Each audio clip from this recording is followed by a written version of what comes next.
Happy New Year and welcome to What Laura Likes. This channel is all about life with a Catholic slant. So if that is something that interests you, make sure you subscribe.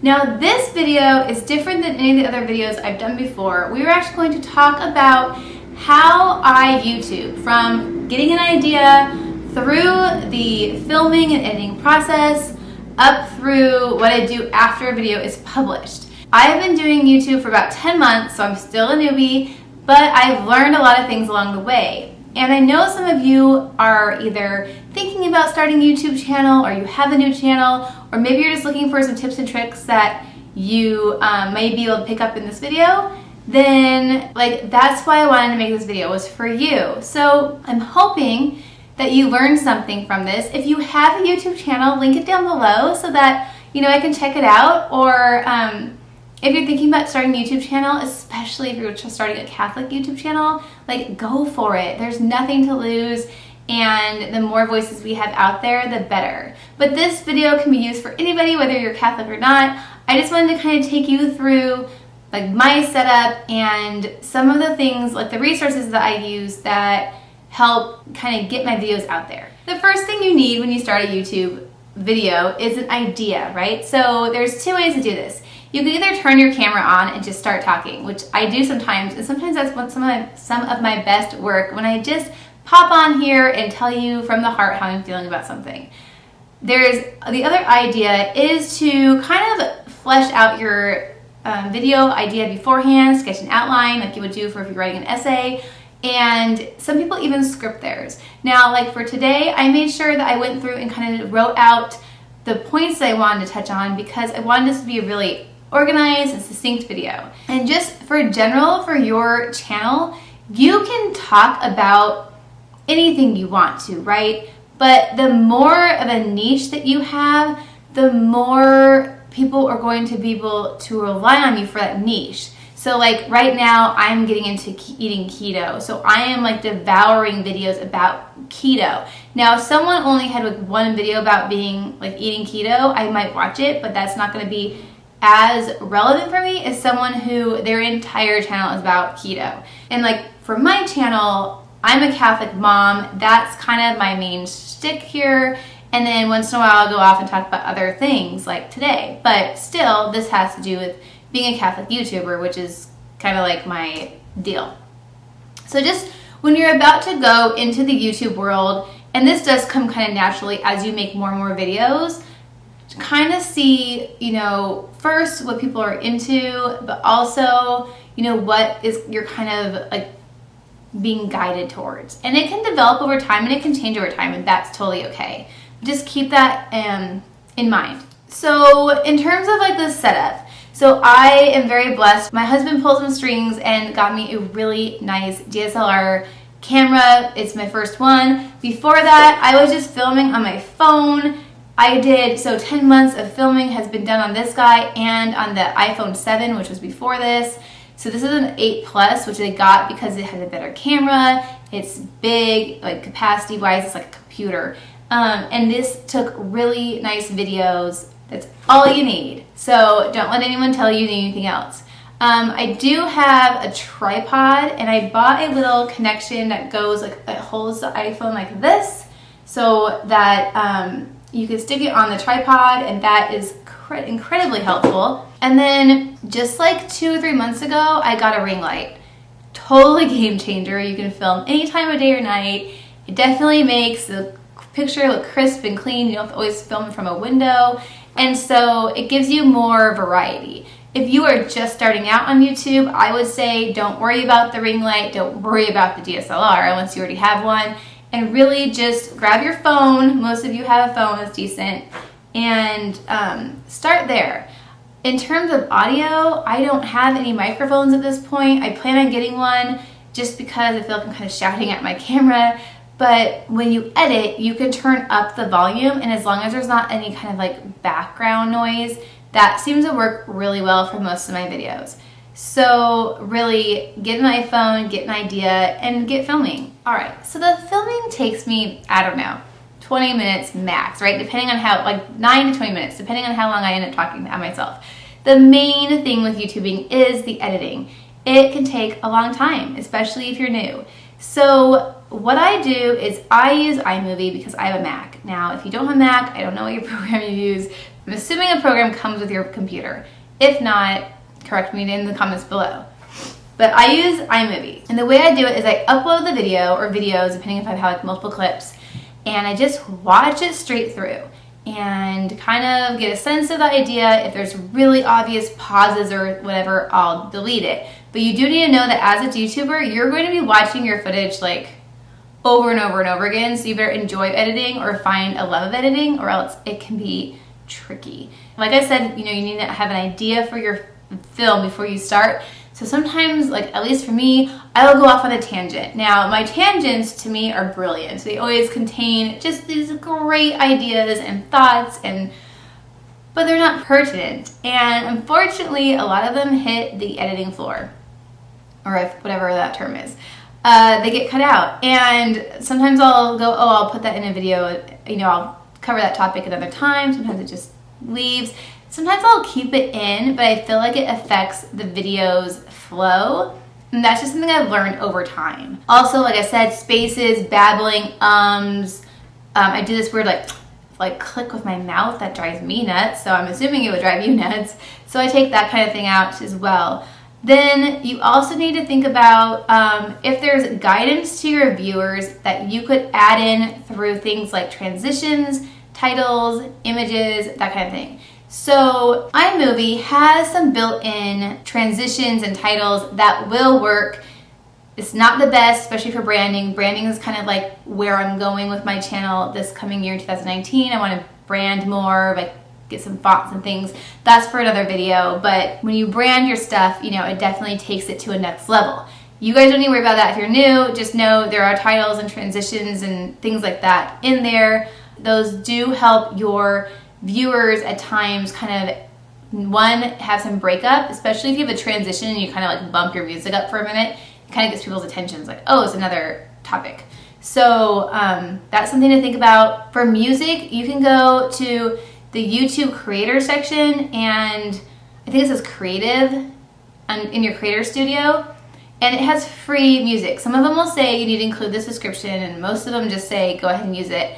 And for me, for now, I don't want to pay for, there are places you can pay for to get way better music, but YouTube music suffices for most of us, whether you want it like a whole song in your background. Be careful about volume if you do that, or if you just want music for like your intro, outro, or sound effects, those kind of things. It's all there for free in the YouTube website. The other thing I do is create an intro and outro. Now, you can get really fancy, you can pay for these, I think. Most of my stuff is made through Canva. So let's pop into talking about Canva for a minute. Now, Canva is either free for its basic program, or you can buy for $12.99 a month, you can get Canva Professional, which I have now, and it's probably gonna be really hard to go back, even though I'm not even making $12 a month, I don't think, but it's still like incredibly worth it because it allows you to do transparent images, which that means I can make text, make it transparent when I download it, pop it into my video, and it's like, again, it's that branding, it's that customization that I'm working towards. Same with like images I find and things. But if you're starting out, Canva for free is totally user-friendly, it's easy, and it's totally worth it. And I would stick with that. Now, you can do text in here, but you can also add images. So when I make my thumbnails, I use Canva. When I make my intro and outro, I use Canva. And so let's talk about free pictures. Now, as a YouTuber, please don't go and grab images off of Google. It's not cool. What you can do is find a site that allows you to use photos that people have made copyright free.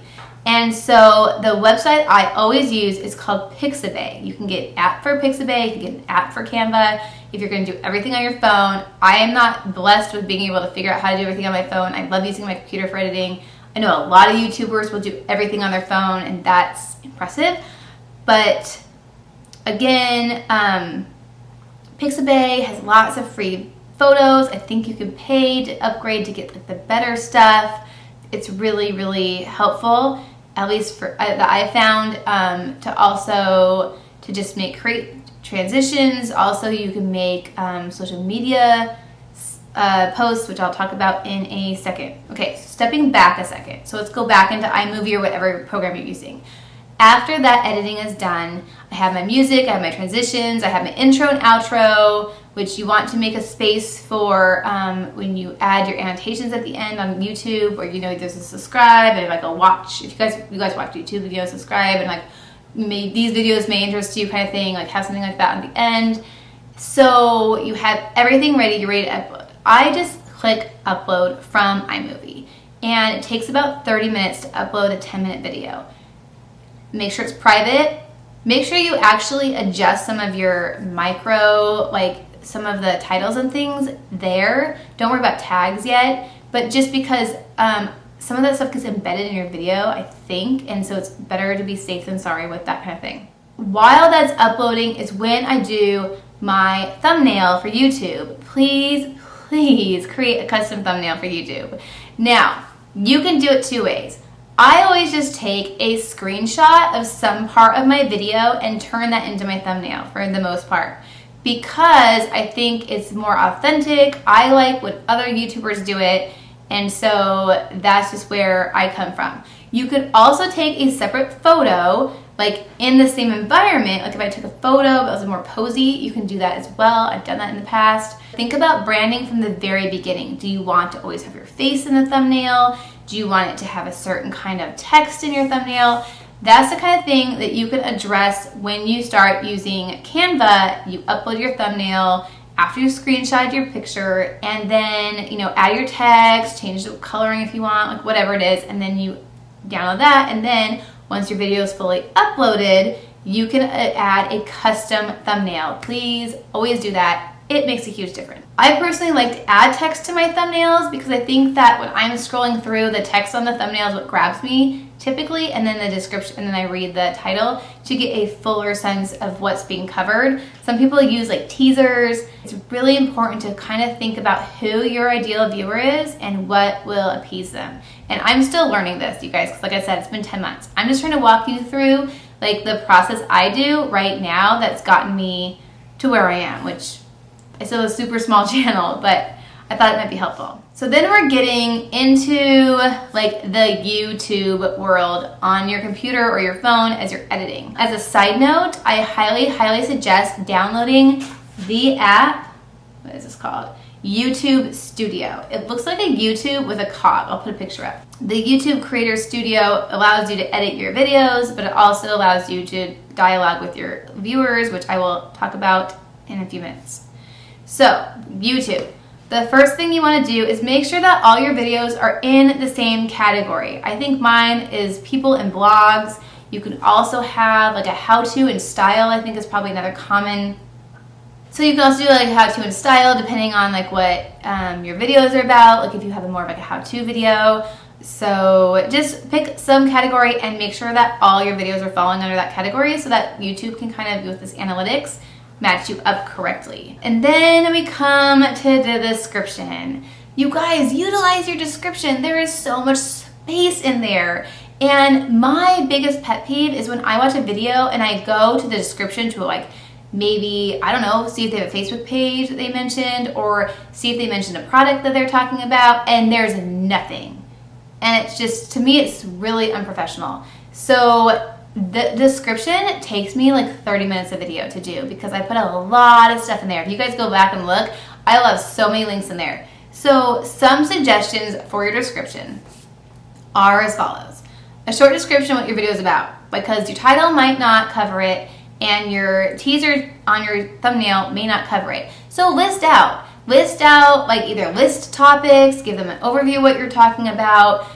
You can include timestamps if your video is long, or if you kind of broke it up by category like this one, I'll probably include timestamps based on the different like steps I'm talking about. You link to your social media accounts. Social media is huge when you're building a YouTube following, so please make sure that you have active links that they can clickable links. If you mention anything at all, whether it's a book, a program, a website, an article, whatever it is, another YouTuber. You guys like link these, especially other YouTubers. If you have other videos that are pertinent to what you talked about, like link those. If you are an Amazon affiliate, which is a whole other video, but once you become an Amazon affiliate, if that's something you're interested in, make sure that you link products to Amazon. You know, people want to support you. Have an About Me section, right? Like just a little blurb if that's separate from your About Me page, because most people aren't going to click on your About Me page. And there's a great advice about what to put on your About Me page. But a little section just about who you are would be really helpful. And then along with the Amazon one, if you do have an affiliate link of any sort, make sure you have a disclaimer. I forgot to say that.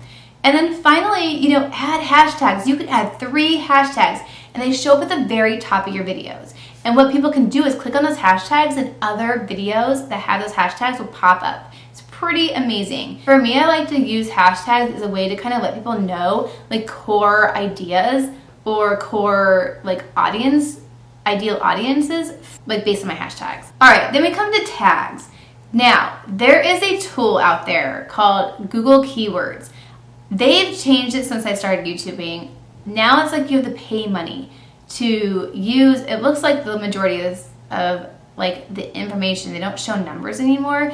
But what you can do is type in like your general idea. Like you gotta think about yourself from a perspective of someone who's searching for a video and not from like your personal stance as the creator of the video.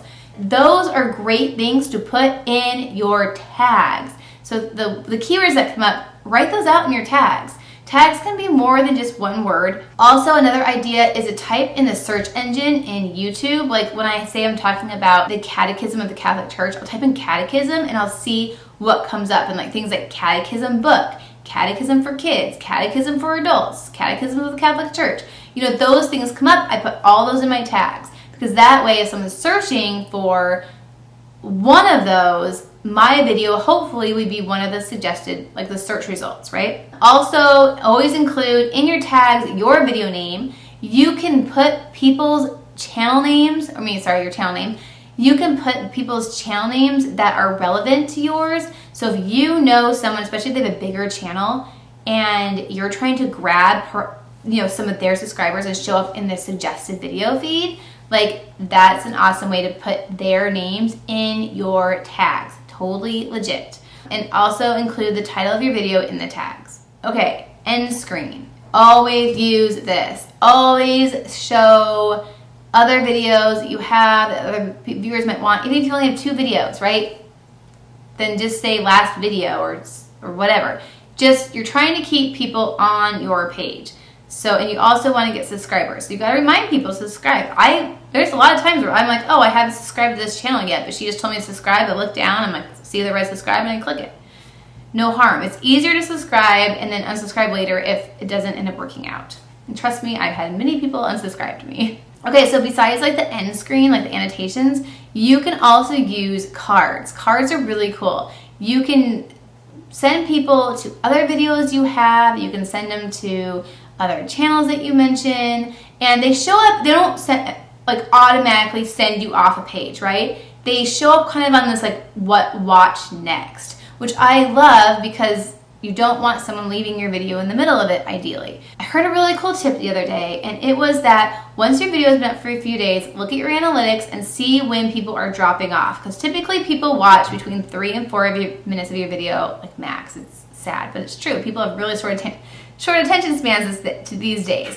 So what you want to do is hit them with a card, like stick a card in there, just a few seconds before they typically drop off, and then that at least will keep them hopefully on your page, and if not, at least in YouTube. And YouTube really likes that from what I've heard. A few more things. Timing. Now, you can decide to just publish a video whenever you want. That's totally fine. Once you kind of get into the swing of things, it's nice for your viewers to have an idea of your schedule. So if you want to do Monday and Thursday, if you want to do Sunday and Wednesday, that's helpful as an audience member to be like, oh, so-and-so should have a new video up, it's Tuesday and they publish on Mondays and I didn't get the notification because they didn't ring the bell. And so let me go to their channel and see if they have anything new up.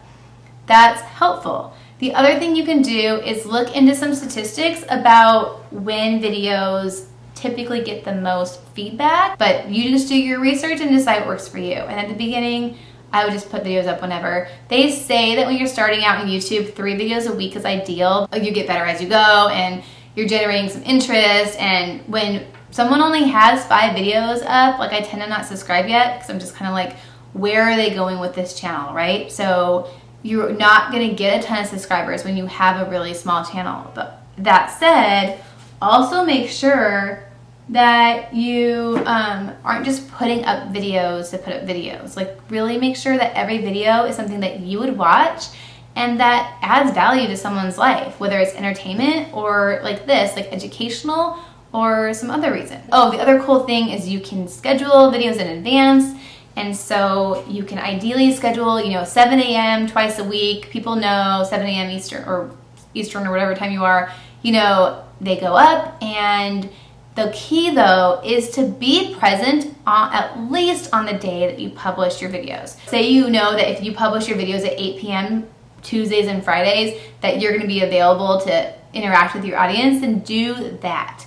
Because you need to, 1, post on social media, and 2, you need to be engaging with people. Okay, so just a couple final thoughts. 1, make sure that you have social media accounts that are like under your brand, either under your name or under, you make a fan page, and post consistently. Post consistently on things that are relevant to your audience, and then when you have your social media accounts, kind of guide that. I hope that was helpful. There's so much more I could talk about what goes into being a Catholic YouTuber, being a YouTuber in general, but I really wanted to share with what I learned along the way, how I do it. If you are a YouTuber and you do things differently and it's working for you, will you let me know? I am always watching creators, seeing what they do, how they do it. It's just so helpful to get ideas. There's so many other little tips and tricks I want to give you. I will put a few videos down below, link a few videos that I've found helpful, such as how to add the little subscriber box in the corner. I think it's gonna be over here. I'm so bad about the whole side. So if you guys enjoyed this, please give it a thumbs up. I would really, really appreciate it. And if you found something helpful, if you found a new idea or anything like that, will you let me know?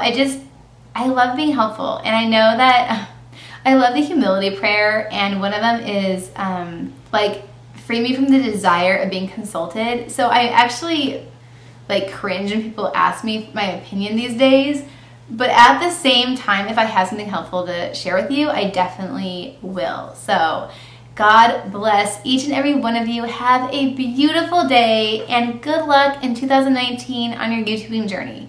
And I'll talk to you guys again soon. Bye.